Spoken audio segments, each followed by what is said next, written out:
Video' এটা বনাই দিলোঁ মই আমাৰ ধেমাজি বিপণীৰ পৰা। এইবোৰ চব এনেকুৱা দেখিছেনে নাই কিবা কিবি হৈ থাকে এনেকৈ। আৰু আমাৰ ভিতৰতো দেখাম। এইবিলাকত চব কাপোৰ আছিলে কিন্তু আমাৰ গুৱাহাটীত পঠিয়াই দিয়া হৈ গ'ল, খালী হৈ গ'ল। আৰু সেই চুকটো আমাৰ কিবা ৰিজেক্ট কাপোৰবোৰ আছে এনেকৈ গোটেইখিনি। এইবোৰ ক'ৰবাত ক'ৰবাত সূতা আছে, এইফালে ওপৰত সূতা কিবা কিবিবোৰ আছে।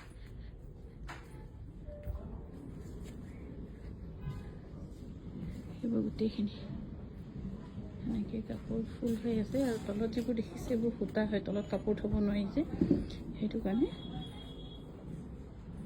এইবোৰ আমি যেতিয়া সময় পাওঁ আমি এনেকৈ অকণমান সৰু সৰুকৈ ববিন সূতা লওঁ, পাটৰ সূতা লৈ থৈ দিওঁ, তেতিয়া যাতে আমাৰ লছ নহয়, লোকচান নহয়। আৰু এনেকৈ লৈ দিলে নহ'লে বনি একদম বহুত উল্টা পুল্টা কৰে, অকণমান কেতিয়াবা সূতা নষ্ট কৰে। আৰু এইফালে আছে অসমীয়া গহনা।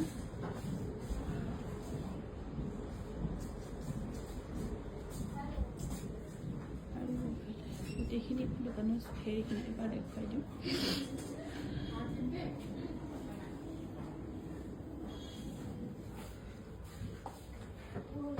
গোটেই এনেকৈ তলতো কাপোৰ আছে, এইবোৰ গোটেইখিনি ষ্টক কৰি থোৱা হৈছে বিহুৰ কাৰণে বিশেষকৈ। চবখিনি যিমান পাৰে আমি চেষ্টা কৰি আছোঁ।